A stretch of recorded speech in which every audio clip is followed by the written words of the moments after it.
Time, Arthur Pendelton firmly believed, was the only currency that actually mattered. Money was cheap, it could be printed, invested, lost, and made again. But a minute. Once a minute was spent, it was gone forever, dissolving into the ether of history. It was this exact philosophy that had propelled him from a junior financial analyst to the chief operating officer of a multinational logistics firm before his 40th birthday. Arthur did not merely manage his time, he ruthlessly subjugated it. He slept in increments optimized by a biometric mattress. His meals were mathematically balanced macronutrient profiles prepared by a private chef and delivered in vacuum-sealed containers. He had an assistant for his calendar, a service for his laundry, a gig worker to walk his purebred Weimaraner, and a specialized proxy firm to handle his holiday gift shopping. If an activity did not actively generate capital, foster a high-value networking connection, or contribute to his physical longevity, Arthur Pendelton simply paid someone else to do it. He was a man who lived at the apex of the gig economy, a pharaoh carried on the digital shoulders of 1,000 faceless, app-dispatched laborers. On a brisk Tuesday evening in late October, Arthur stood by the floor-to-ceiling windows of his penthouse apartment. Far below, the city was a grid of golden arteries, pulsating with the chaotic, inefficient lives of millions. Arthur took a sip of his perfectly temperature-controlled scotch. He was currently facing a problem of extreme inefficiency, and it irritated him immensely. Tomorrow morning, at exactly 8 a.m., the tech conglomerate Novus was opening its new flagship store downtown. To celebrate, they were releasing the Aura Apex, a limited edition piece of wearable technology that blurred the line between a luxury timepiece and a supercomputer. Only 100 units had been manufactured globally, and they were exclusively available to the first 100 people to walk through the doors of the new store. They could not be pre-ordered. They could not be bought through VIP back channels. Novus's eccentric billionaire founder had insisted on a democratic release.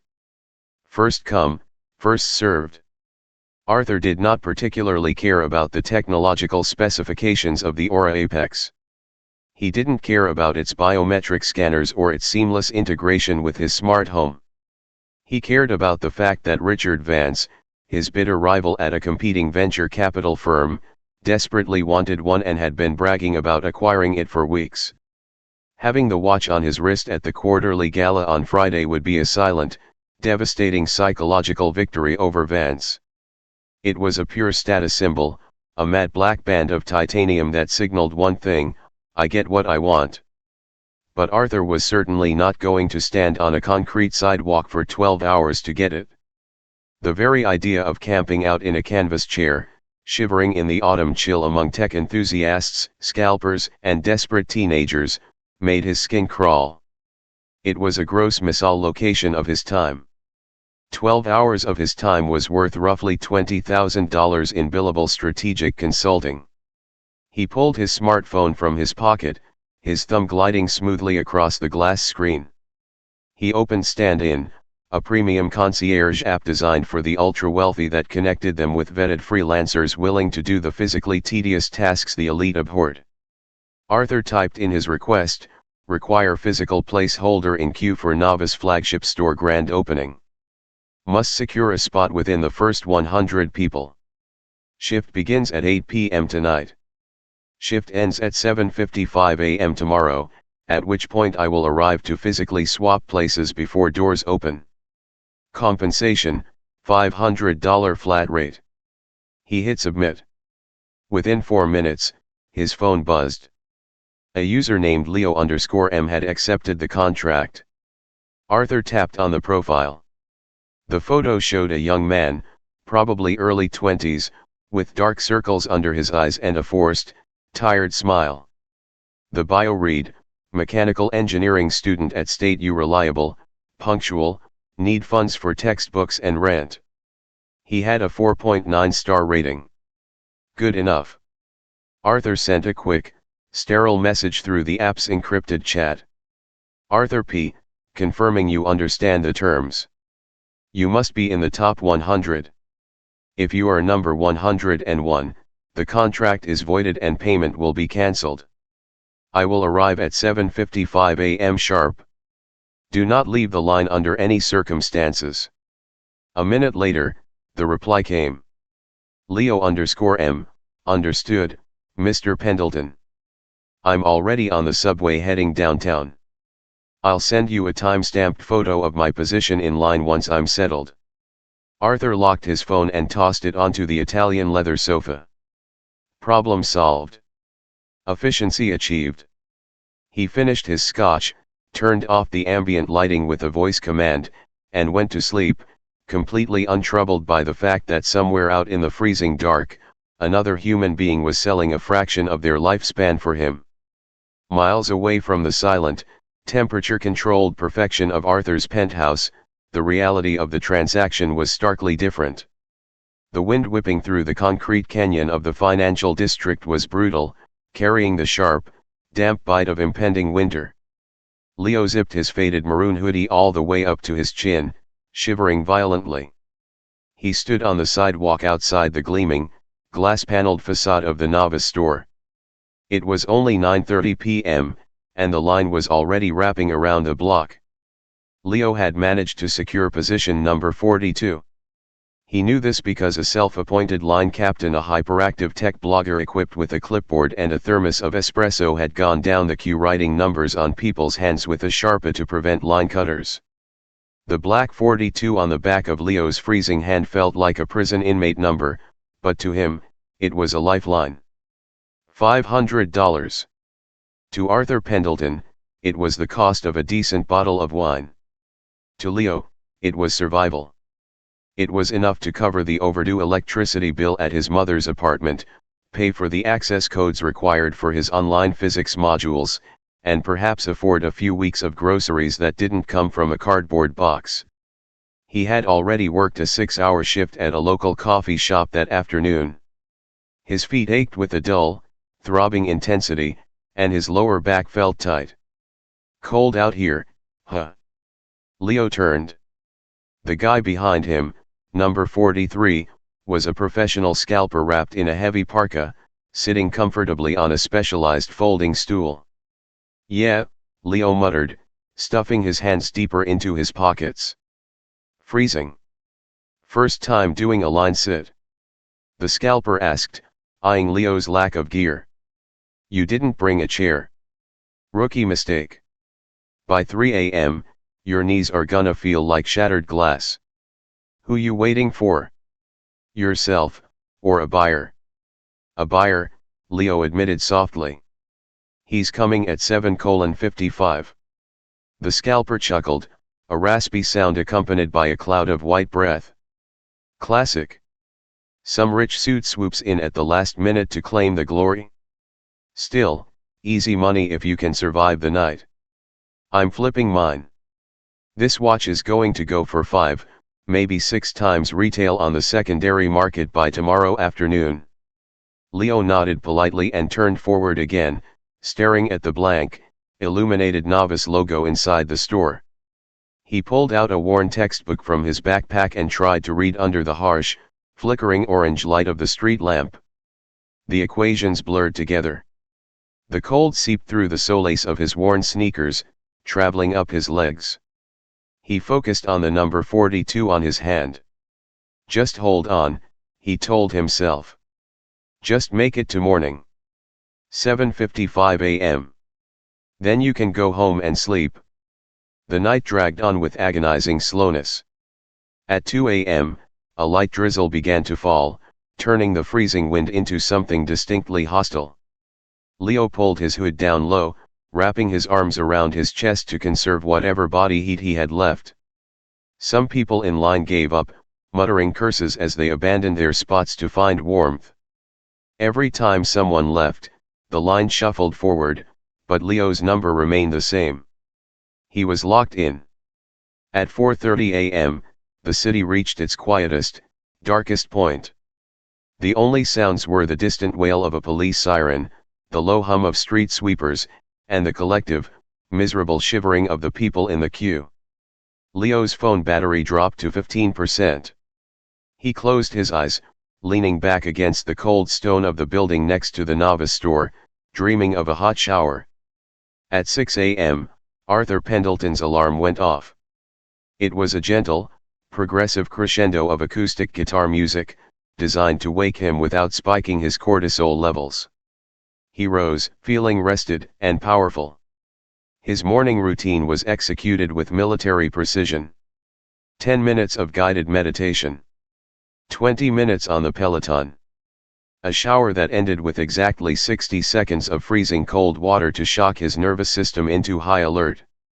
By 7 a.m., he was dressed in a bespoke charcoal suit, a crisp white shirt, and a silk tie perfectly dimpled at the knot. He checked the stand-in app while he sipped his espresso. Leo_M, 6:30 a.m. Still here, Mr. Pendleton. Still in position 42. The crowd has grown significantly, but our spot is secure. See you at 7:55. Arthur permitted himself a small, satisfied smile. It was all going perfectly to plan. He grabbed his tailored overcoat and his leather briefcase and took the private elevator down to the underground garage. His personal driver, a stoic man named Thomas, was waiting beside the sleek, black town car. "Good morning, Mr. Pendleton," Thomas said, opening the rear door. "Morning, Thomas. We are heading to the Novice flagship store downtown. I need to be there precisely at 7:55 a.m. Do not arrive at 7:50, and do not arrive at 8:00. Understood, sir." Arthur slid into the back seat, the smell of premium leather enveloping him. He opened his laptop to review the quarterly earnings reports for a client meeting later that afternoon. The acquisition of the Aura Apex was merely a brief chore on his schedule, a minor errand outsourced and soon to be completed. At 7:35 a.m., Arthur glanced out the tinted window. The city was fully awake now, a chaotic swarm of pedestrians and vehicles. They were about 3 miles away from the Novice store. He felt a familiar surge of superiority.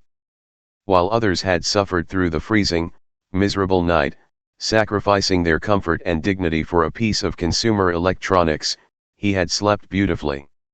He had bought their suffering for a paltry sum. It was the ultimate leverage of capital over labor. "Sir," Thomas's voice came from the front, slightly tense. "The GPS is showing a massive red zone ahead on the main avenue. There appears to be a multi-car collision blocking the intersection of 5th and Main. Traffic is coming to a complete standstill."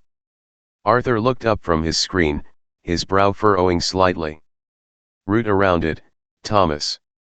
"I'm trying, sir, but the side streets are gridlocked too. Everyone is trying to bypass the accident." Arthur checked his gold Rolex, soon to be replaced, at least for the weekend, by the Aura Apex. It was 7:42 a.m.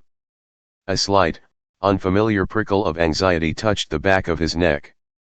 He hated variables. He hated things outside of his control. "Just get me as close as you can," Arthur commanded, his voice losing its usual smooth cadence, replaced by a sharp edge. "I cannot miss this handoff." Outside, the first rays of the morning sun finally broke through the gray clouds, illuminating the massive crowd gathered outside the Novice store. The doors were closed, the security guards were in place, and the clock was ticking down. And for the first time in his life, Arthur Pendleton was about to discover the one thing his money couldn't buy: perfect timing.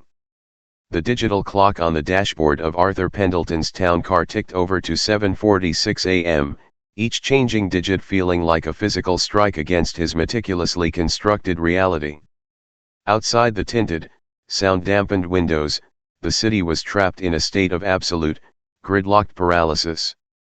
A chorus of blaring horns, shouting delivery drivers, and the low, collective rumble of thousands of idling engines created a symphony of urban failure. A semi-truck had jackknifed 3 blocks ahead, effectively severing the main arterial route to the downtown commercial district. "Thomas," Arthur said, his voice dropping an octave, a clear indicator to anyone who worked for him that his patience had entirely evaporated. We have moved precisely 40 feet in the last 8 minutes. I am acutely aware, sir, Thomas replied, his knuckles white as he gripped the steering wheel. The navigation system is rerouting, but the algorithm is showing deep red on every adjacent block. Even the alleyways are choked with overflow traffic. Arthur stared at his phone. 7:47 a.m. He pulled up the stand-in app. Arthur P. Traffic anomaly. I will be on foot for the remainder of the journey. Hold position. Do not engage with store staff until I arrive. He didn't wait for a reply.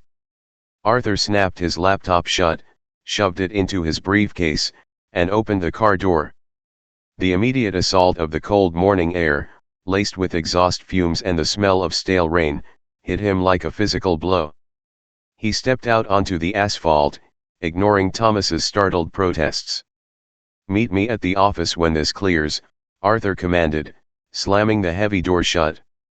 He was exactly 8 blocks away from the Novice store. 8 blocks in bespoke Italian leather Oxfords that were designed for walking on high-pile corporate carpeting, not sprinting across rain-slicked concrete. He tightened his grip on his briefcase and began to power walk, weaving aggressively through the throngs of equally frustrated pedestrians. Every step sent a jolt of unnatural impact up his shins. He checked his watch. 7:49 a.m. He had 11 minutes before the doors opened. If he pushed himself, he could just barely make it. His heart hammered against his ribs, not from the physical exertion, but from the visceral, alien panic of losing control of his timeline.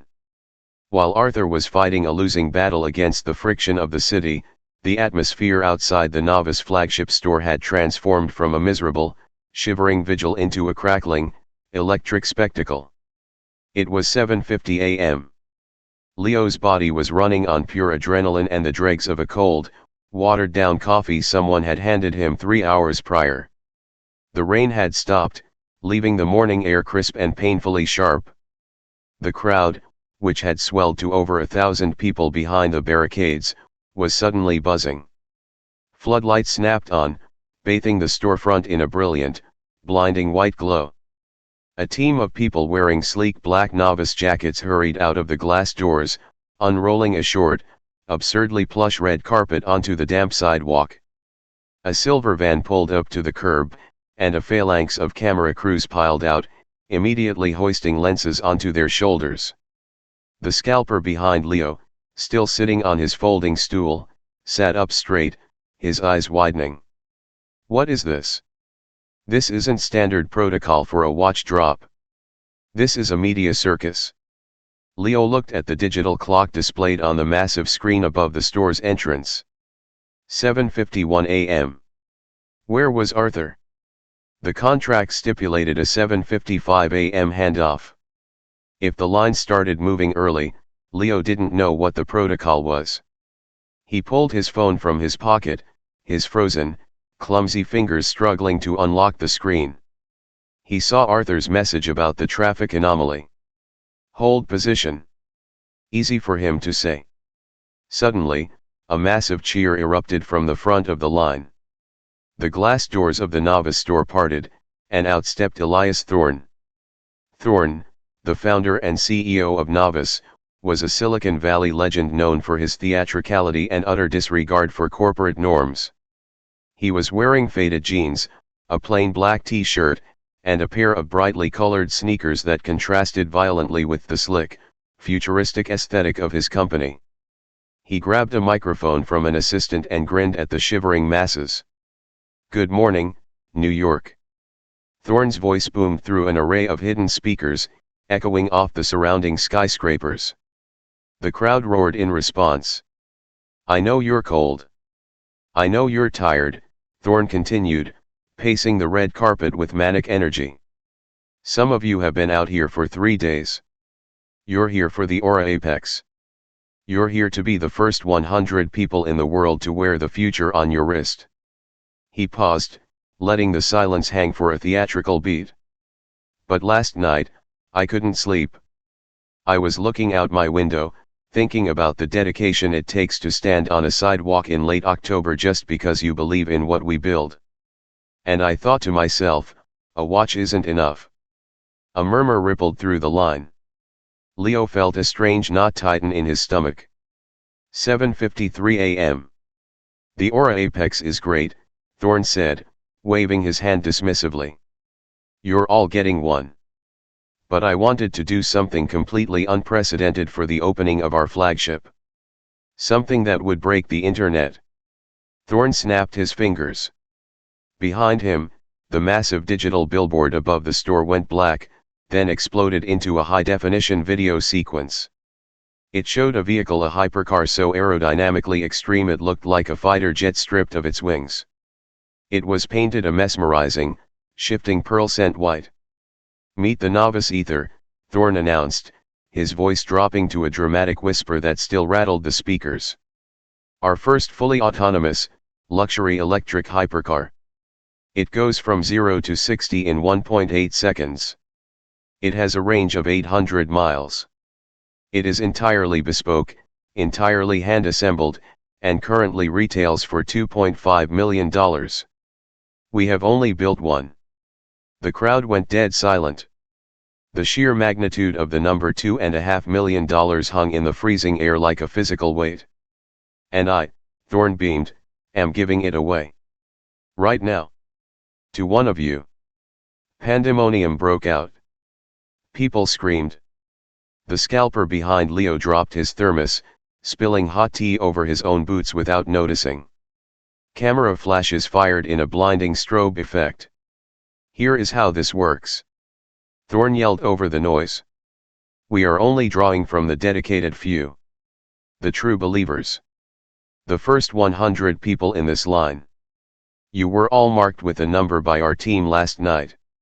We are going to spin a digital wheel, right now, completely randomized.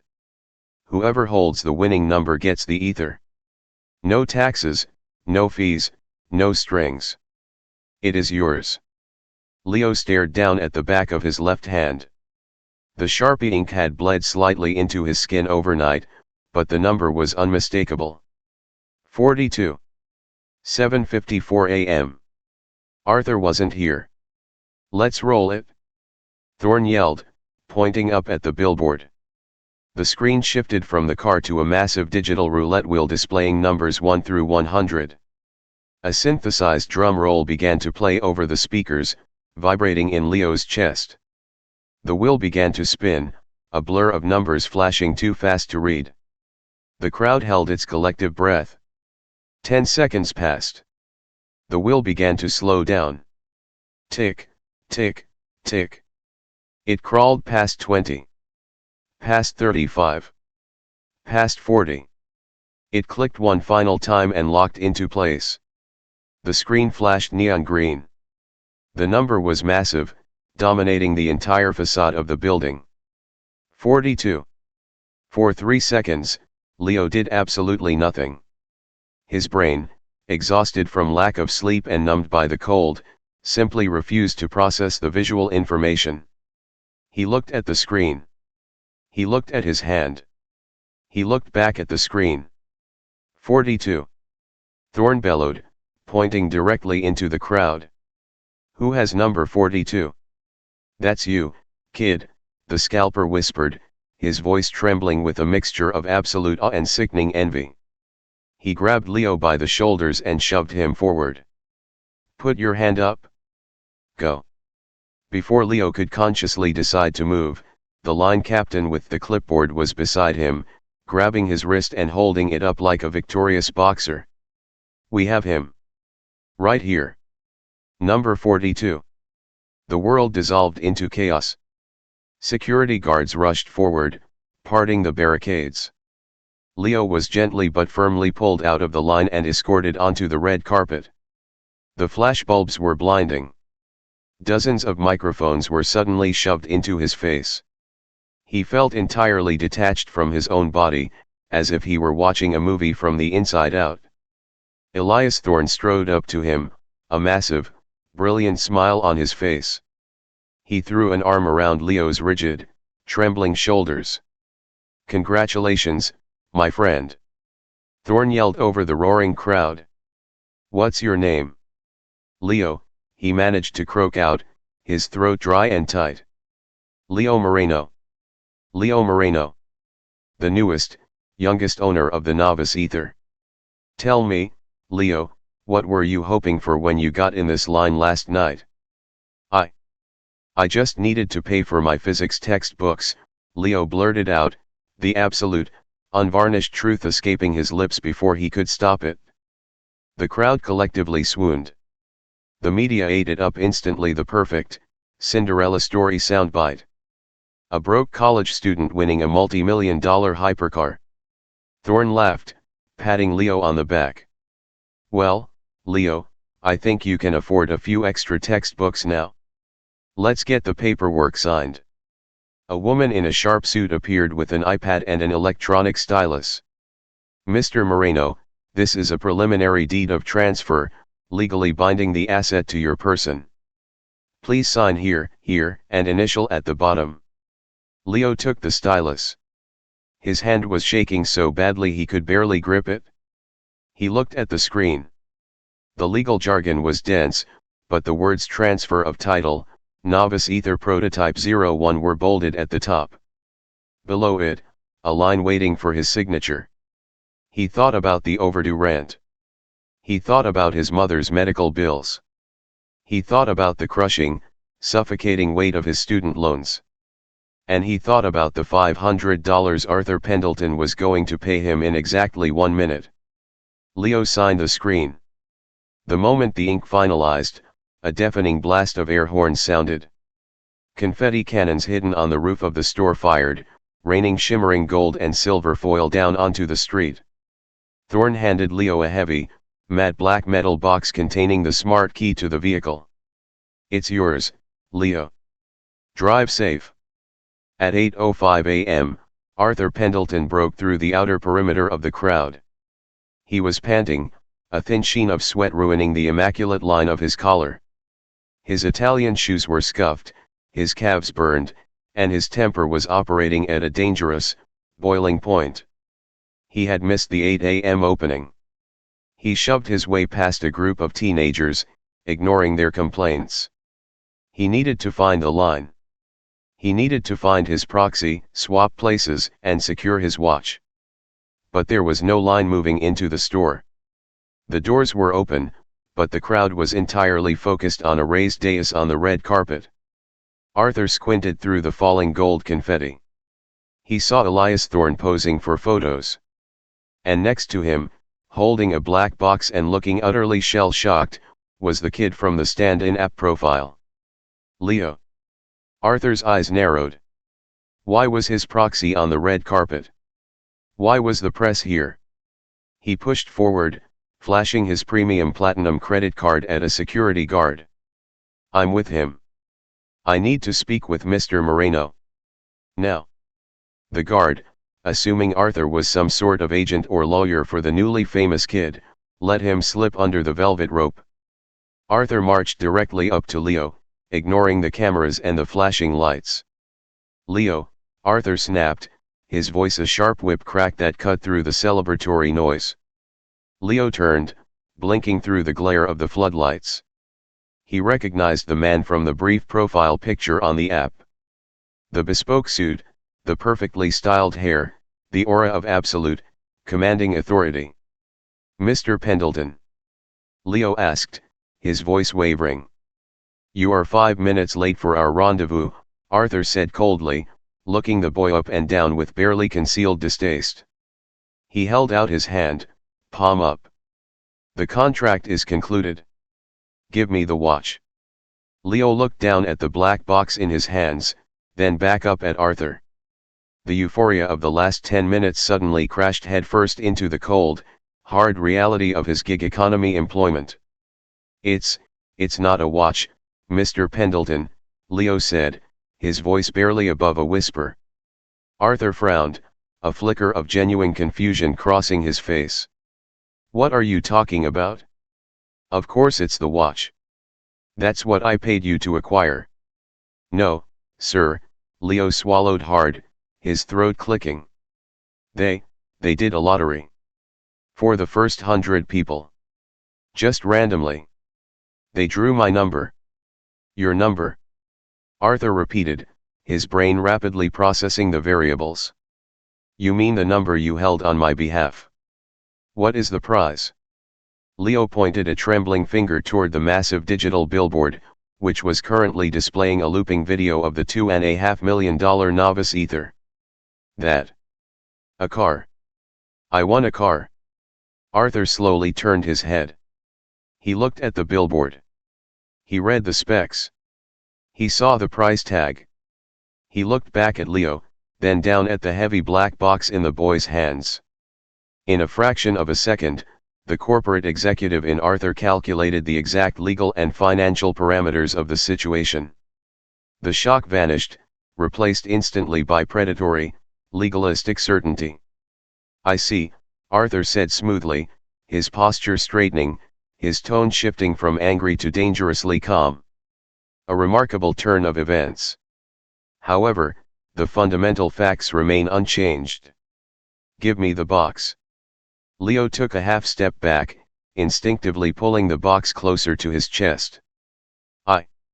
I can't do that. Excuse me.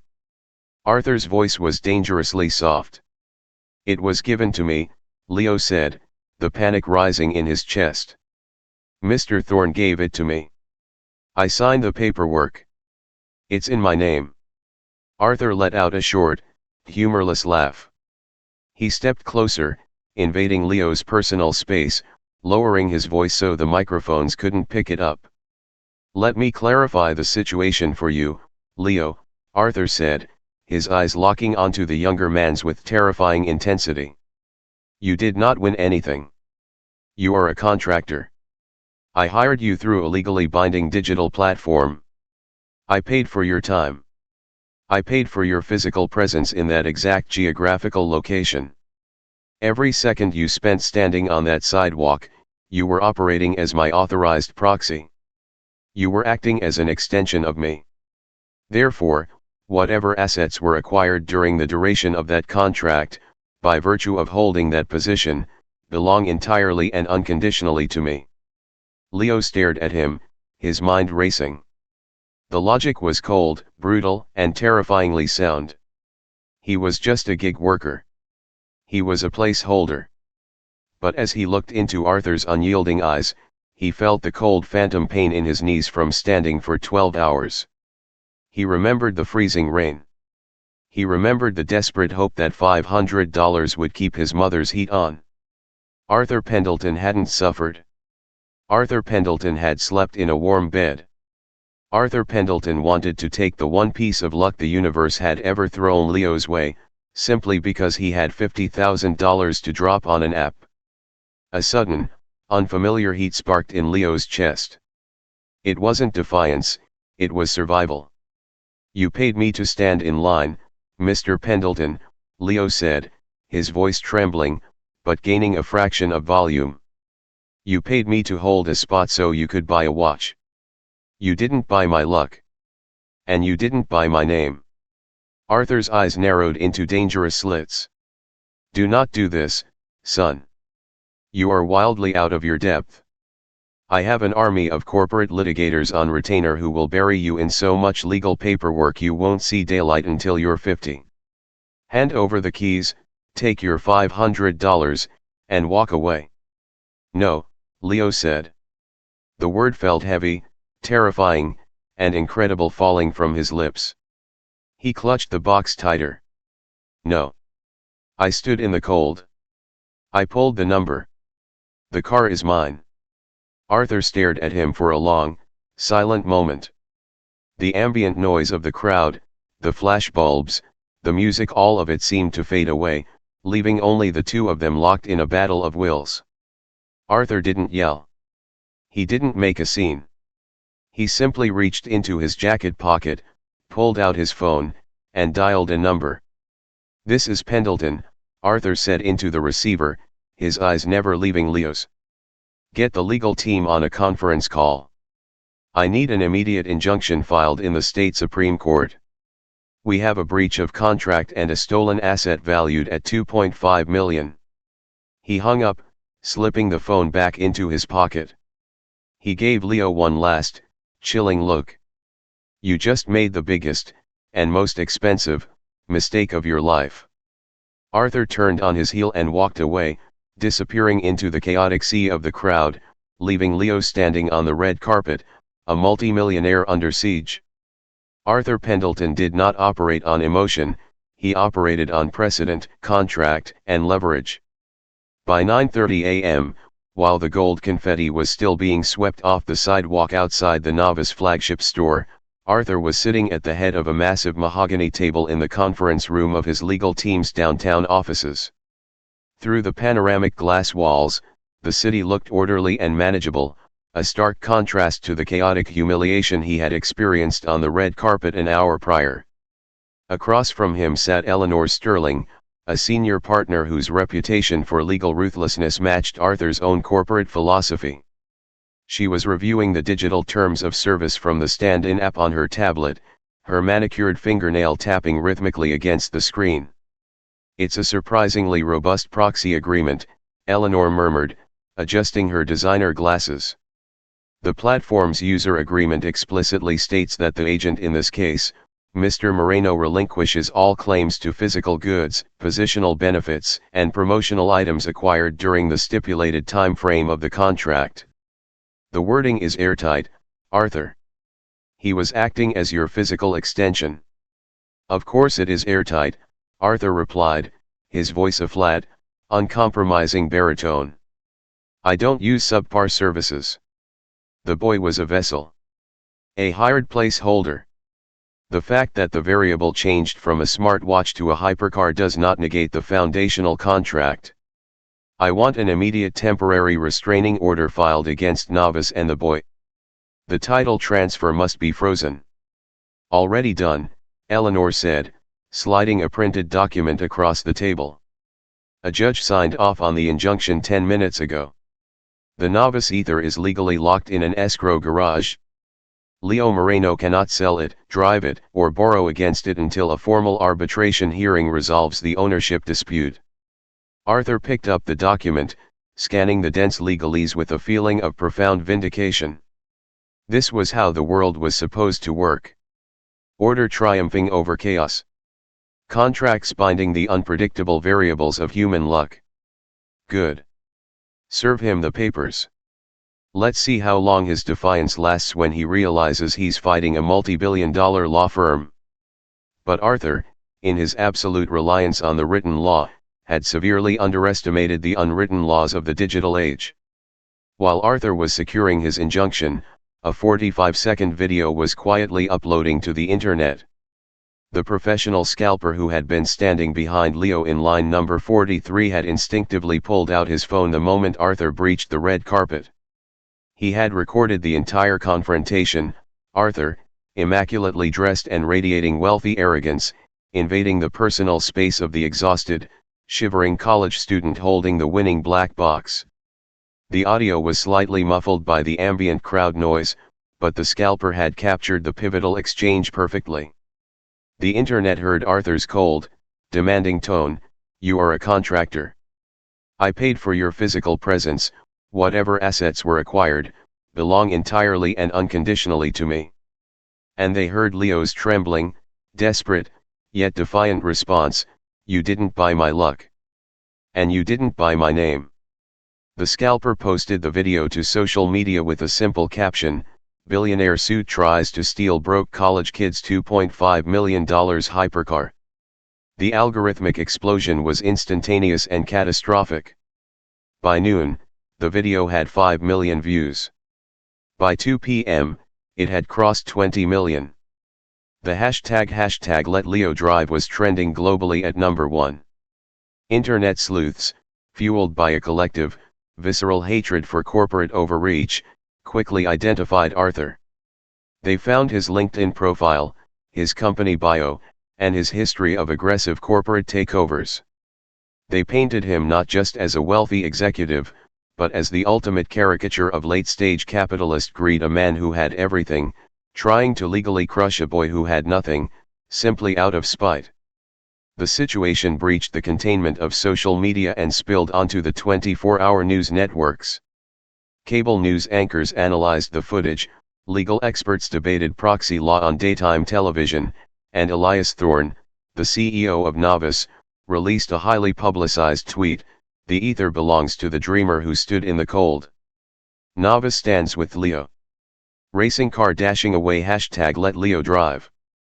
Inside the executive suite of Pendelton Logistics, the atmosphere had mutated from quiet efficiency to absolute panic. Marcus, Arthur's director of public relations, was pacing the length of Arthur's office, his face pale and glistening with sweat.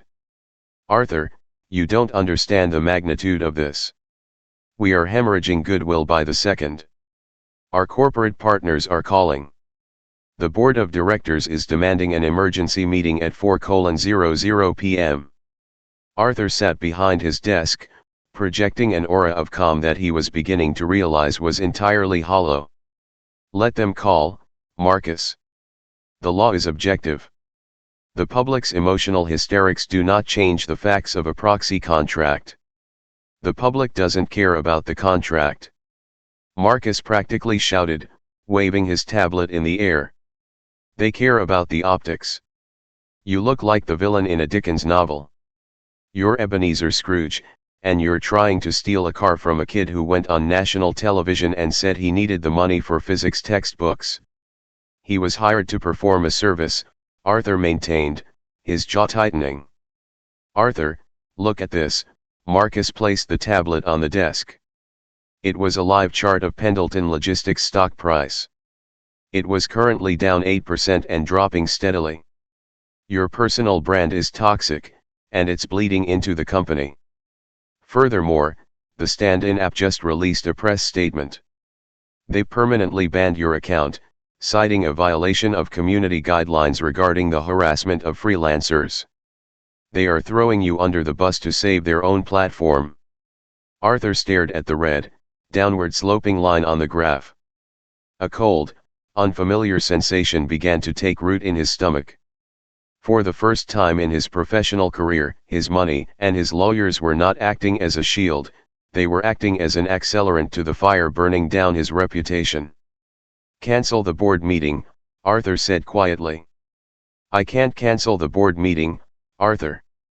They are considering a vote of no confidence." The silence in the office was deafening. Arthur looked out the window.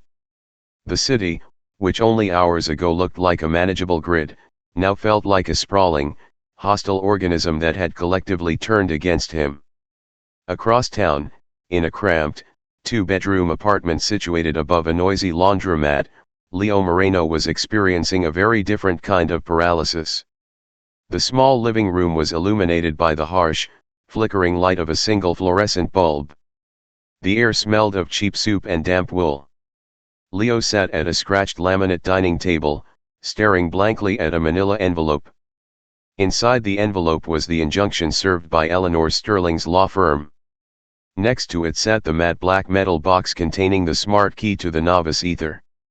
It was the most valuable object he had ever touched, yet it was currently completely worthless to him. The door to the adjacent bedroom creaked open, and Maria Moreno shuffled out, leaning heavily on a cane. She was a frail woman in her late 40s, her face lined with premature exhaustion from years of battling a chronic autoimmune disorder. The cost of her specialized treatments was the primary reason Leo was drowning in debt. "Leo, mi amor," she said softly, her voice raspy. "The phone hasn't stopped ringing. The neighbors are standing outside. Why are there news vans on our street?" Leo rushed over, gently taking her arm and guiding her to a worn armchair. "It's okay, Mom. It's just a misunderstanding. A misunderstanding with the car company." She looked at the heavy black box on the table. "I saw the news, Leo. I saw the video of that man yelling at you. They said you won a car worth millions. They said he is trying to take it." Leo sank into a chair, rubbing his face with his hands. The exhaustion from the 12-hour line sit had finally caught up with him, settling deep into his bones. I did win it, Mom. Mr. Thorne gave it to me. But the man who hired me to wait in line, he's suing me. He got a judge to freeze everything. I can't sell it. I can't even touch it. Tears welled in Maria's eyes. She reached across the space between them and placed her thin, warm hand over his. Oh, Leo. You shouldn't have been out there in the cold. Not for me. You should be focusing on your studies. I had to, Leo whispered, his voice cracking. The hospital called about the outstanding balance. If I didn't get that $500, they were going to pause your infusions next month. I was just trying to keep us afloat. Suddenly, there was a sharp knock at the apartment door. Leo flinched. The media had been trying to breach the building all afternoon. Don't answer it, Maria warned. I have to, Leo sighed, standing up. They won't leave. He walked to the door and peered through the peephole. It wasn't a reporter. It was a man in a rumpled suit carrying a battered leather briefcase. Leo cautiously cracked the door open, keeping the chain lock engaged. Who are you? Leo Moreno. The man asked, offering a warm, tired smile. My name is David Chen. I'm a senior partner at Chen & Associates. I saw the video online. I specialize in gig economy labor disputes and proxy law. I don't have any money, Leo said immediately, preparing to shut the door. I can't afford a lawyer. I can barely afford groceries. David held up a hand. I know. And I don't want your money, Leo. Arthur Pendelton's legal team is relying on intimidation and deep pockets to force you into a settlement. But their interpretation of the proxy contract is highly vulnerable. A gig worker is not a piece of property.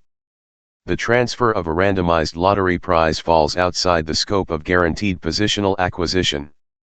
Leo stared at him, not entirely understanding the jargon, but recognizing the intent. Why are you doing this?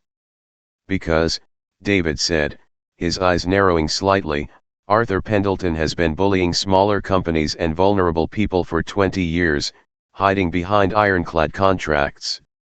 This time, he picked a fight in the public square, and the whole world is watching. I want to represent you, Leo. Pro bono. Free of charge. We're going to fight the injunction, and we're going to win your car back. Leo looked back at his mother, who gave him a slow, encouraging nod. He unlatched the chain and opened the door. Come in, Mr. Chen. By Thursday evening, the narrative had solidified into concrete reality. The story was no longer just a viral anomaly, it was a cultural touchstone. GoFundMe campaigns established by sympathetic strangers had already raised $50,000 for Leo's tuition and his mother's medical bills, completely bypassing the frozen car asset. Meanwhile, Arthur Pendleton sat alone in his silent, temperature-controlled penthouse. The biometric lighting felt clinical. The vacuum-sealed dinners tasted like cardboard. His phone buzzed. He glanced at the screen. It was Richard Vance, his rival. The man he had originally wanted to humiliate by acquiring the Aura Apex watch. Arthur hesitated, then swiped to accept the call. Arthur. Richard's voice boomed through the speaker, dripping with condescending glee. Just calling to check in, old boy. You know, I was quite upset when I didn't get one of those novice watches. But honestly, watching you systematically immolate your own reputation on global television has been infinitely more entertaining. Arthur clenched his jaw, his knuckles turning white as he gripped the phone. The law is on my side, Richard. The injunction holds. Oh, Arthur, Richard laughed, a cold, mocking sound. You still don't get it, do you? The law doesn't matter anymore. You bought a kid's time, but you accidentally bought the world's pity. You are a walking PR disaster. By next week, your board is going to force you out to save the stock price. I hear they're already drafting your severance package. The line went dead. Arthur slowly lowered the phone. He walked over to the floor-to-ceiling windows and looked down at the city. It was the same grid of golden arteries he had looked at 2 nights ago, but the feeling of absolute superiority was entirely gone. He had spent his entire life outsourcing his inconveniences, meticulously avoiding the friction of human existence. But as he looked down at the world that despised him, Arthur realized that he couldn't outsource the consequences of his own arrogance. He was completely, terrifyingly alone. By Friday evening, the silence in Arthur Pendelton's penthouse had become a physical weight. It was no longer the luxurious, curated quiet of a sanctuary elevated 50 floors above the grimy reality of the city. It was the suffocating, ringing silence of a quarantine zone. Arthur sat in his customized, ergonomic Herman Miller chair, staring out at the sprawling, glittering skyline. The biometric sensors in his smart home detected a drop in his ambient body temperature and automatically nudged the thermostat up 2 degrees, but the chill Arthur felt was entirely internal. His calendar, usually a Tetris block of color-coded meetings, power lunches, and exclusive galas, had been systematically decimated. The quarterly gala, the very event where he had planned to brandish the Novice Aura Apex watch to humiliate Richard Vance, was tonight.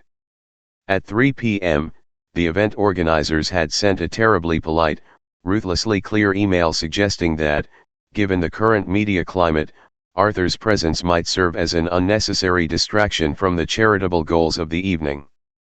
He had been uninvited. Worse than the social ostracization was the professional bleeding. The board of Pendelton Logistics hadn't fired him yet, but they had placed him on a mandatory, indefinite administrative leave. His corporate email was locked. His access badge to the executive floors was deactivated. The stock had stabilized slightly, but only because the company had publicly distanced itself from his personal legal actions. He picked up his phone. He had scrolled through his contact list, hundreds of names, CEOs, politicians, venture capitalists, supposed friends. He had called 5 of them. 3 went straight to voicemail. 2 answered, offered hurried, awkward pleasantries, and suddenly remembered urgent previous engagements. Arthur Pendelton, the man who had optimized every second of his existence, suddenly found himself with an agonizing abundance of time and absolutely no one to spend it with. He walked over to his kitchen island, a massive slab of imported Calcutta marble. His private chef had left a vacuum-sealed container of line-caught sea bass and quinoa in the smart fridge. Arthur pulled it out, stared at the precise, macronutrient-calculated label, and felt a sudden wave of intense nausea. He threw the plastic container directly into the stainless steel trash bin. For the first time in perhaps a decade, Arthur did not know what to do next. The algorithm of his life had crashed. He wandered back into the living room and turned on the massive OLED television. It was a mistake. A prominent late-night talk show host was currently delivering a blistering monologue about him, displaying a cartoon graphic of Arthur dressed as a medieval baron stealing a wheelbarrow of gold from a shivering peasant. The studio audience roared with laughter. Arthur muted the television, but left the screen on, watching the host's animated, mocking facial expressions. He pulled up his tablet and opened a secure portal to Eleanor Sterling's law firm. Eleanor had uploaded a preliminary draft of the arbitration strategy they were going to launch on Monday morning. It was brutal. It aimed to subpoena Leo's financial records, cross-examine his mother's medical history to prove manipulative emotional framing, and bury the pro bono lawyer, David Chen, in millions of pages of discovery documents until he bankrupt his own small firm. It was a guaranteed victory. Legally, they would crush the boy. Financially, they would ruin him. Arthur would get the car, or at least the cash equivalent, and establish the absolute supremacy of his contract. Arthur stared at the words on the screen. Manipulative emotional framing. He opened a new tab on his browser and, against his own strict rules about engaging with social media, searched for Leo Moreno's name. He bypassed the angry think pieces and the viral memes, clicking on a link to the GoFundMe page that had been set up for the boy's family. The campaign had surpassed its goal in less than 48 hours. But it was the photograph at the top of the page that held Arthur's gaze. It wasn't the slick, curated profile picture from the gig app. It was a candid shot, probably taken by a friend. Leo was sitting at a cramped formica table in a dingy kitchen, surrounded by open textbooks and engineering schematics. He had a pencil behind his ear, a smudge of grease on his cheek, and he was smiling a genuine, exhausted, but fiercely bright smile. Behind him, a frail woman wrapped in a thick shawl was pouring a cup of tea, looking at her son with an expression of profound, unconditional pride. Arthur felt a strange, sharp ache behind his ribs. He zoomed in on the photo. He looked at the peeling paint on the kitchen cabinets. He looked at the dark circles under Leo's eyes, circles that Arthur had exploited for $500. Then, Arthur did something he hadn't done in 30 years. He remembered. He remembered a tiny, suffocating apartment in South Boston. He remembered the smell of bleach and stale cigarette smoke. He remembered his father, a man broken by double shifts at a meatpacking plant, coming home with hands so swollen he could barely hold a fork. He remembered the exact shade of yellow of the eviction notices taped to their door. Before he was Arthur Pendelton, the ruthless, hyper-efficient coup, he had been Artie. A hungry, desperate kid sitting at a wobbly table under a flickering light bulb, swearing to the universe that he would never, ever be poor again. He had built a fortress of money, status, and contracts to protect himself from that vulnerability. He had climbed over anyone and anything to ensure he was the one holding the pen, never the one waiting in the cold. But looking at Leo's face, Arthur realized a terrifying truth. He hadn't just built a fortress to keep the poverty out, he had built a prison that kept his humanity locked away. In his desperate pursuit to never be a victim of the system again, he had become the very machinery that crushed people like his father. He was using his immense power to destroy a kid who was exactly who Arthur used to be. Arthur abruptly closed the laptop. The silence in the penthouse was no longer a quarantine, it was an accusation. He picked up his phone and dialed a number he had memorized from the legal briefing. It rang 4 times before a cautious, tired voice answered. "Hello. Leo," Arthur said. His voice sounded strange to his own ears. It lacked the polished, commanding edge it normally carried. It sounded remarkably human. There was a long, sharp intake of breath on the other end of the line. "Mr. Pendelton? How did you get this number? You're not supposed to contact me. My lawyer." "I know," Arthur interrupted gently. "I bypassed Eleanor. This is off the record. Completely off the record." "I have nothing to say to you," Leo said, his voice trembling with a mixture of fear and lingering anger. "I'm not dropping the case. Mr. Chen says we have a strong defense." "I am not calling to threaten you, Leo," Arthur said. He paused, looking out at the city. "I'm calling to ask you to dinner." Silence hung heavily on the line. "Is this a joke?" Leo finally asked. "No. It's an apology. Or, at least, the beginning of one. I want to talk. No lawyers. No NDAs. No press. Just you and me. You pick the place. Anywhere in the city. I will be there." Another long silence.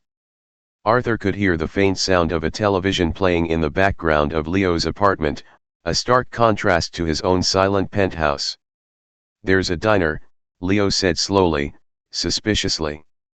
"In Queens. Under the elevated train tracks. The Astro.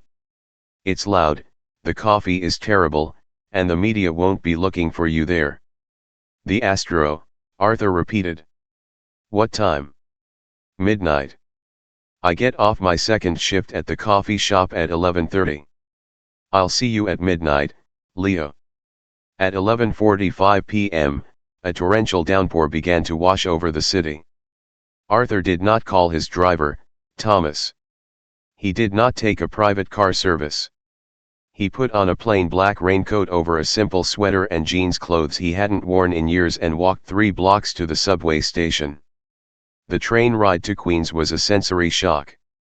The fluorescent lights buzzed overhead, illuminating the tired faces of night shift workers, nurses in scrubs, and teenagers heading home. Arthur sat on the hard orange plastic seat, watching the city blur past the scratched windows. Nobody recognized him.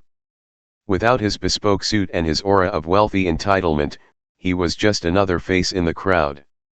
It was incredibly liberating. He arrived at the Astro Diner at 11:55 p.m. It was exactly as Leo had described it, a glowing, neon oasis of grease and formica situated directly beneath the roaring steel tracks of the elevated train. The bells on the door jingled as Arthur stepped inside, shaking the rain from his coat. The air smelled strongly of frying onions, bleach, and burnt coffee. He slid into a red vinyl booth in the back corner. At exactly midnight, the door jingled again. Leo walked in. He looked exhausted. His shoulders were slumped, his maroon hoodie was soaked through from the rain, and he carried a battered backpack that looked like it weighed 50 pounds. He spotted Arthur and hesitated for a moment before walking over and sliding into the booth opposite him. For a long minute, neither of them spoke. The waitress, an older woman with a name tag that read Barb, slapped 2 thick ceramic mugs on the table and filled them with pitch-black coffee without asking. "Thanks, Barb," Leo muttered. Arthur wrapped his cold hands around the mug, feeling the heat seep into his palms. "Thank you for coming, Leo." Leo didn't touch his coffee. He kept his hands in his lap, staring at Arthur with hard, defensive eyes. "My lawyer said I was an idiot to come here. He said you'd probably have a private investigator secretly recording this to use against me in the arbitration."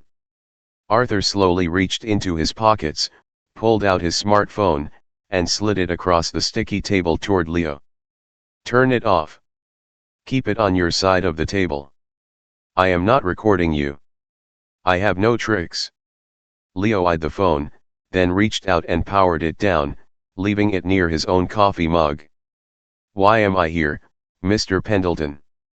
"Because," Arthur started, his voice quiet, "for the last 72 hours, I have been operating under the assumption that I was fighting a variable. A glitch in an otherwise perfect system. I treated you like an abstract concept. An obstacle." Arthur took a sip of the coffee. It was, indeed, terrible. Bitter and slightly metallic. He found he actually liked it. "I read the GoFundMe page," Arthur confessed. Leo's jaw tightened instantly. "Leave my mother out of this. You don't get to look at my life and judge it from your penthouse." "I'm not judging it," Arthur said, leaning forward. "I'm recognizing it." He looked at Leo's exhausted eyes. "My father was a butcher. He worked 14 hours a day in a freezing warehouse. When I was 12, he slipped on a bloody floor and shattered his spine. The company fought the workers' compensation claim for years. We lost everything. We lived in a place half the size of your apartment. I watched my mother sell her wedding ring to pay for our groceries." Leo's defensive posture faltered slightly. He looked at Arthur, searching for deception, but found only a raw, uncomfortable honesty. "I swore," Arthur continued, his voice barely audible over the rumble of a train passing overhead, "that I would never let myself be at the mercy of the world again. I decided that money was the only armor that worked. And time was the only weapon. So, I hoarded both. I optimized everything. I outsourced my entire life so I wouldn't have to feel the friction of it. I hired you because the thought of standing in the cold, of being vulnerable to the elements and the crowd, terrified me. You didn't look terrified when you were demanding the keys on the red carpet," Leo noted softly. "I wasn't terrified then. I was insulted," Arthur admitted, a bitter smile touching his lips. "Because you proved that my armor wasn't perfect. I bought your time, Leo. I paid for your physical endurance. But I couldn't buy your luck. And I couldn't buy the universe's sense of irony. Arthur looked down at his hands. They were uncalloused, manicured, and perfectly clean. They looked nothing like his father's hands. They looked nothing like Leo's hands, which were currently resting on the table, stained with ink and showing the faint, lingering mark of a black Sharpie number 42. I unleashed Eleanor Sterling on you, Arthur said, meeting Leo's eyes again, because that is what the algorithm of my life dictated. When threatened, crush the opponent. But looking at your photo tonight, looking at you right now, I realized I'm not crushing a glitch in the system. I'm crushing the kid I used to be. Leo stayed silent, letting the words hang in the air between them, heavy and profound. The waitress came by and dropped off a plate of fries, sensing the tension but saying nothing. I work 2 jobs, Leo finally said, his voice quiet, breaking the silence. I'm taking 18 credit hours in mechanical engineering. My mom has lupus. Her infusions cost $3,000 a month out of pocket. When I saw your post on the app, $500 for sitting on a sidewalk, it felt like a miracle. It meant she wouldn't have to skip a dose. Leo picked up a French fry, breaking it in half but not eating it. When they called my number, when I held that box, I didn't see a hypercar. I didn't see a $2 million toy. I saw a house without stairs for my mom. I saw my tuition paid off. I saw the ability to sleep for a full 8 hours without waking up panicking about a utility bill. He looked at Arthur, his eyes fierce and unyielding. You wanted a watch to show off to your friends. I needed a lifeline. I am not giving that car back to you, Mr. Pendelton. I will fight your lawyers until I drop out of school. I will fight you until I have nothing left. Because I already know what nothing feels like, and you don't scare me. Arthur stared at the young man sitting across from him. He saw the fire, the desperation, the absolute, unshakable grit. It was beautiful. It was terrifying. It was everything Arthur had traded away for his penthouse and his bespoke suits. Arthur reached into the inside pocket of his raincoat. Leo instinctively tensed, expecting legal papers or a check to buy him off. Instead, Arthur pulled out a single, folded sheet of paper. He slid it across the table. Leo looked at it, then up at Arthur. Cautiously, he unfolded the paper. It was a formal legal document, stamped and notarized. The header read, Notice of Voluntary Dismissal with Prejudice. I filed it an hour ago, Arthur said, his voice remarkably steady, feeling lighter than he had in decades. I am dropping the lawsuit. I am dropping the injunction. The escrow hold on the novice ether will be lifted by 9 a.m. tomorrow. Leo stared at the paper. His eyes darted across the legal jargon, looking for the trap, looking for the catch. What does this mean? It means, Arthur smiled, a real, genuine smile that reached his eyes, the car is yours, Leo. Free and clear. You won. I surrender. Leo's hands began to shake. He dropped the paper on the table, burying his face in his hands. A sharp, ragged sob tore from his throat. The sheer weight of the last 3 days, the fear, the stress, the public spectacle finally fractured, releasing a flood of overwhelming relief. Arthur didn't say anything. He didn't offer a platitude. He just sat there, listening to the rain hit the diner window and the train rumble overhead, realizing that he had just lost $2.5 million, and it was the best investment he had ever made in his entire life. The press conference was scheduled for 10 a.m. on a crisp Monday morning, held not in the sterile corporate boardroom of Pendelton Logistics, but in the ground floor public atrium of the building. It was a strategic choice by Marcus, the PR director, meant to project transparency and accessibility. Marcus was currently sweating profusely, adjusting his tie, and staring at the teleprompter with sheer terror. The room was packed to absolute capacity. Every major news network had dispatched a crew. The flashing of cameras created a continuous, blinding strobe effect. The internet had demanded blood, and the media was here to capture the exact moment the billionaire villain was forced to publicly capitulate to the broke college student. Arthur stood off to the side, behind a velvet curtain. He was wearing a dark suit, but he had foregone the tie. He felt a strange, buoyant sensation in his chest, entirely alien to the crushing anxiety he had experienced over the weekend.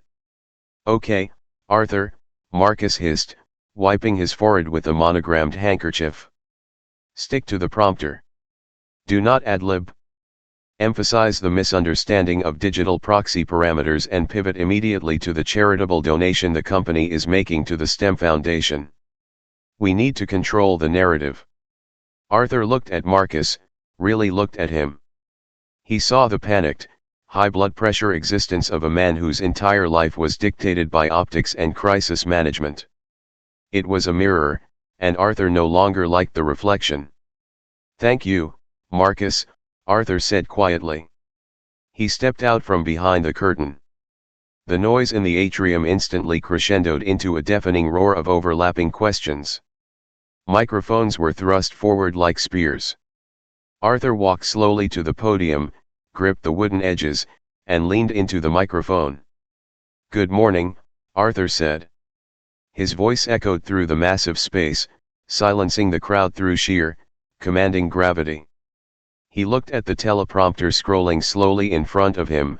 "I am here today to clarify a regrettable misinterpretation of contract law."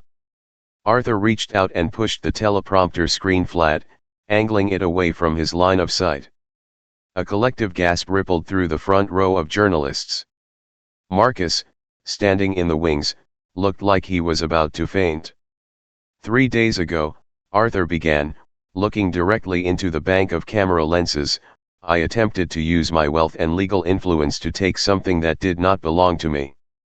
I hid behind the sterile language of a gig economy contract to justify an act of profound greed and immense arrogance." The silence in the room was absolute. This was not a PR spin. This was a confession. "I hired a young man named Leo Moreno to wait in the freezing cold for 12 hours because I believed my time was inherently more valuable than his. I believed that my comfort was a right, and his hardship was merely a commodity to be purchased for $500. Arthur paused, swallowing hard. When the universe rewarded his endurance with a life-changing opportunity, my first instinct was to penalize him for it.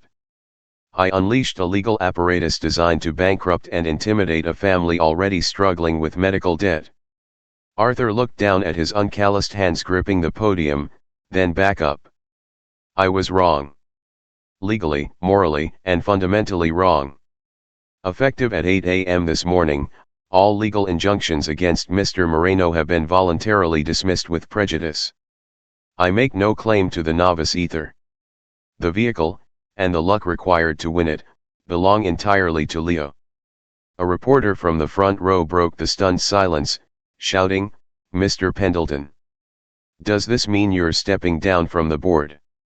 Arthur offered a faint, genuinely peaceful smile. "Yes.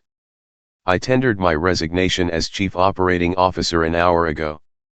I have spent my entire adult life meticulously optimizing my schedule to avoid the friction of the real world. In doing so, I lost touch with my own humanity. I need to go find it again. To Leo Moreno, I am deeply sorry. And I congratulate you." Arthur stepped away from the podium. He didn't take any further questions. He walked through the parting sea of reporters, out the glass doors of the atrium, and stepped onto the busy sidewalk. For the first time in 20 years, he didn't have a car waiting. He didn't have a meeting to rush to. He just had the rest of his life. While Arthur was dismantling his corporate empire, Leo Moreno was standing in a highly secure, climate-controlled escrow garage in New Jersey. Beside him stood David Chen, the pro bono lawyer, holding a leather briefcase. In front of them sat the novice ether. Under the harsh fluorescent lights of the garage, The pearl-scent white paint seemed to shimmer with an almost otherworldly glow. It was undeniably a masterpiece of engineering, low to the ground, aggressive, and breathtakingly beautiful. To a billionaire, it was a toy. To Leo, it was salvation cast in carbon fiber. "The title is clear, Leo," David said, holding up a thick manila folder. "The injunction is officially dissolved. The car is yours. You can drive it out of here right now." Leo stared at the hypercar. He imagined, for a fleeting second, what it would feel like to slide into the driver's seat, to hit the accelerator and feel the raw, electric power throw him back against the headrest. He imagined rolling up to his university in a vehicle worth more than the entire engineering department's annual budget. Then, he shook his head. "I don't want to drive it, Mr. Chen. I want to sell it." David smiled warmly. "I figured as much. I took the liberty of reaching out to a few private brokers who deal in hyper-exotics. The secondary market for this specific prototype is astronomical. Elias Thorne's publicity stunt worked. Every billionaire on the planet wants this car because it's the only one that exists. We have a standing offer from an anonymous buyer in Dubai." "How much?" Leo asked, his heart hammering against his ribs. $3.2 million, David said softly. "Wire transfer. Ready to clear by this afternoon." Leo's knees went weak. He had to place a hand on the cold concrete wall to steady himself.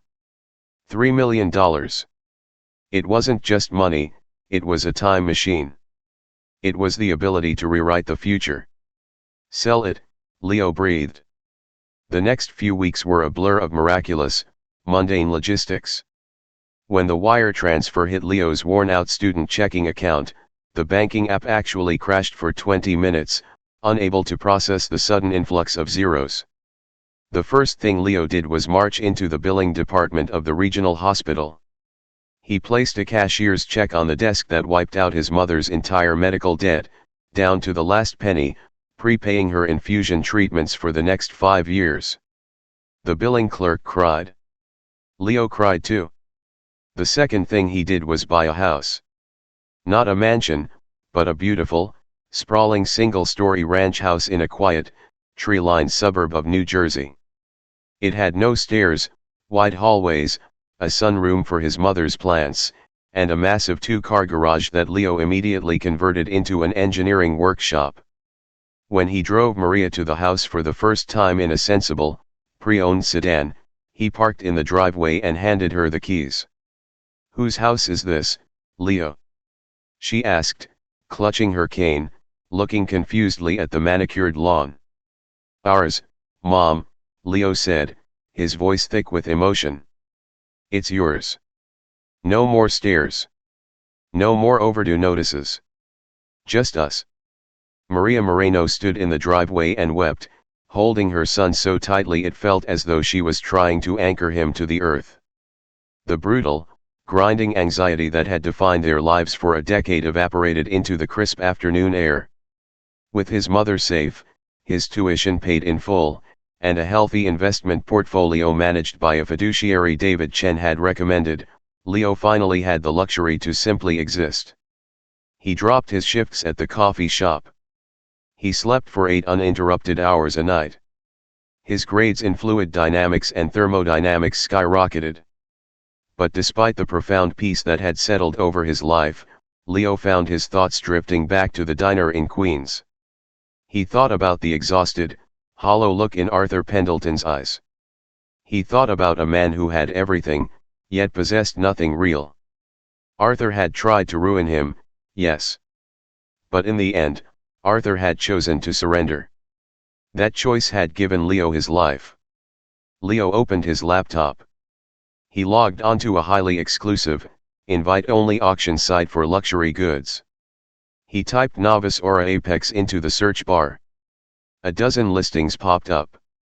As the scalper in line had predicted, the secondary market had exploded. The smartwatches, originally given away for free, were now trading hands for upwards of $40,000.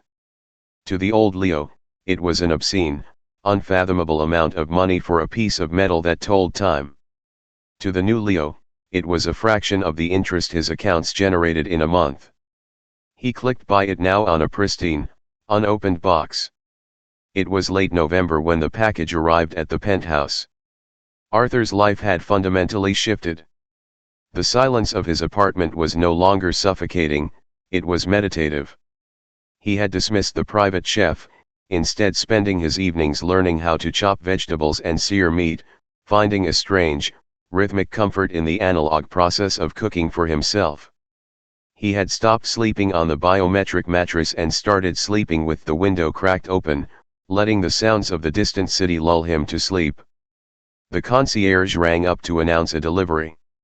A few minutes later, Arthur opened his front door to find a small, heavily insured cardboard box resting on the mat.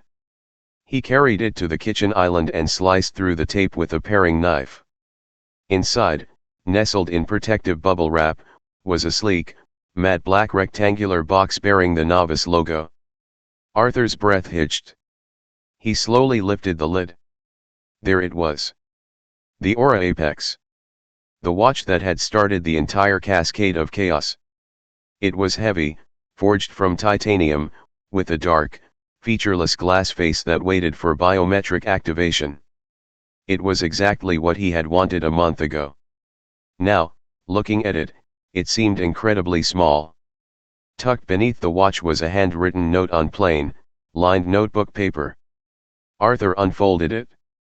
The handwriting was neat, slanted, and engineering precise. Mr. Pendelton. My mom loves the new house. The sunroom gets light all day. I'm getting an A in my advanced robotics seminar. You told me you hoarded time and money because you were afraid of the world. You bought my time to avoid the cold, and it ended up breaking your armor. I'm glad it did. You didn't just drop a lawsuit that night in the diner, you gave me my life back. And you gave yourself a chance to start over. I bought this from a scalper. Consider the $500 gig contract officially fulfilled. Don't put this in a glass case. Wear it. But when you look at it, don't let it tell you to rush. Let it remind you that the best things in life are the ones you have to wait in line for. Thank you, Leo. Arthur stared at the letter until the ink began to blur. A profound, overwhelming warmth bloomed in his chest, a feeling so entirely human it made him laugh out loud, a bright, echoing sound that filled the empty penthouse. He picked up the heavy titanium watch. He didn't sync it to his smart home. He didn't activate the biometric health scanners. He simply strapped it to his left wrist, feeling the cold metal warm against his skin. It looked ridiculous paired with the faded, comfortable flannel shirt he was currently wearing. It was perfect. The next morning, the city was caught in the grip of the first real freeze of the impending winter. The sky was a pale, brittle gray, and the wind bit sharply at the exposed cheeks of pedestrians. Arthur Pendelton stepped out of his building. He was wearing a heavy wool coat, a scarf, and a pair of sturdy, comfortable boots. He didn't look for his driver. He didn't open a ride-sharing app. He just started walking. He walked for 12 blocks, feeling the burn in his calves, feeling the cold air fill his lungs, feeling the friction of the crowded, messy, inefficient sidewalks. He dodged a delivery cyclist, sidestepped a puddle of freezing slush, and listened to the chaotic symphony of traffic. He eventually arrived at a small, heavily bricked storefront in the West Village. It was a local bakery famous for its artisanal sourdough and European-style pastries. It didn't take reservations. It didn't have an app for pre-ordering. The line stretched out the door, down the steps, and wrapped halfway around the block. There were easily 40 people waiting in the biting cold. Arthur walked to the back of the line and took his place behind a young woman shifting her weight from foot to foot, blowing into her cupped hands. Freezing, isn't it? The woman muttered, looking back at Arthur with a commiserating smile. Arthur tucked his hands into his coat pockets. He felt the heavy, solid weight of the Aura Apex watch on his wrist. He didn't look at it to check the time. The time didn't matter. It is, Arthur smiled back, a genuine, easy smile. But I hear the croissants are worth the wait. They're incredible, she agreed, pulling her scarf tighter. I come every Tuesday. It usually takes about 45 minutes to get inside. 45 minutes, Arthur repeated softly. Once upon a time, 45 minutes was a quantifiable loss of capital. It was a gap in a spreadsheet to be eliminated. But standing there, shivering slightly as the wind whipped down the avenue, smelling the faint, heavenly scent of baking butter and yeast drifting from the open bakery door, Arthur realized the truth. This wasn't wasted time. This was life. It was the waiting, the anticipation, the shared, mundane struggle of standing on a sidewalk with strangers. Well, Arthur said, settling his weight comfortably as the line shuffled forward an inch. I'm not in any rush. And for the first time in his life, Arthur Pendleton was exactly where he wanted to be.